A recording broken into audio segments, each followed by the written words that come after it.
Hi, I'm Emily Juries. My pronouns are she, her, and I'm a licensed clinical mental health counselor. Some other places might refer to that as a licensed professional counselor, mental health counselor, talk therapist, psychotherapist, outpatient therapist, lots of different names.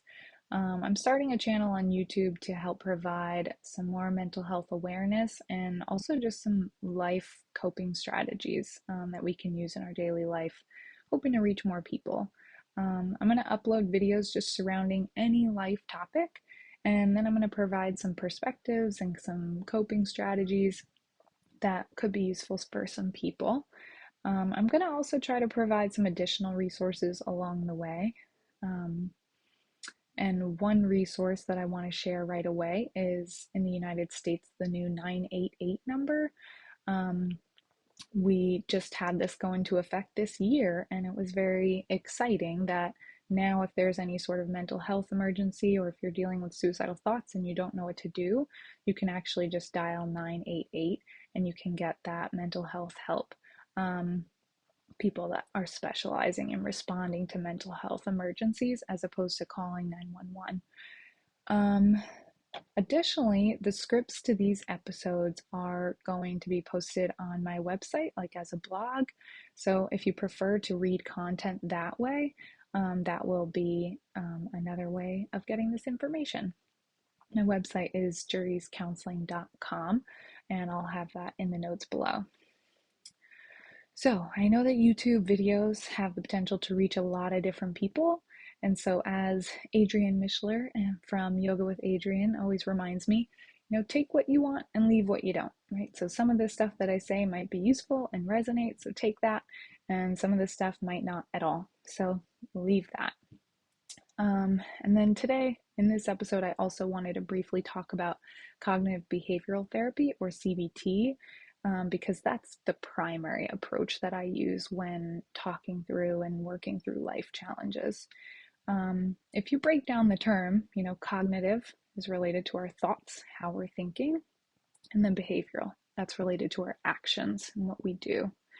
And many other therapeutic approaches like acceptance and commitment therapy, cognitive processing therapy, rational emotive therapy, solution focused therapy have kind of come from the same principles from CBT because the focus on our thoughts and actions can be so effective.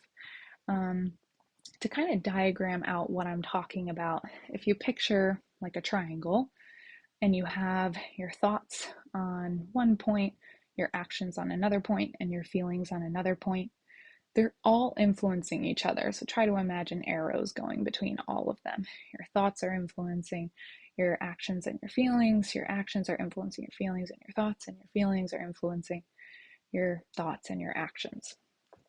And so when it comes to our feelings, we really don't have that much influence over them.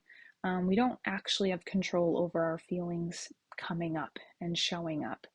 And that's why our feelings are always valid, because we're not necessarily choosing to feel a particular way. It's happening in response to the context of our environment and our lives. But when it comes to actions and thoughts, we do have some conscious and intentional control over what we want to be saying to ourselves and what we want to be doing. And that's why it can be so influential. So going forward into the videos, I'm going to be breaking down the strategies as behavioral and cognitive. So we're going to have behavioral strategies that are related to your actions, things you can do, and then cognitive strategies that are related to like ways that you're thinking, maybe some additional perspectives that might be helpful. And, it's really important to have more than one strategy, because dealing with the complexity of our feelings is pretty difficult.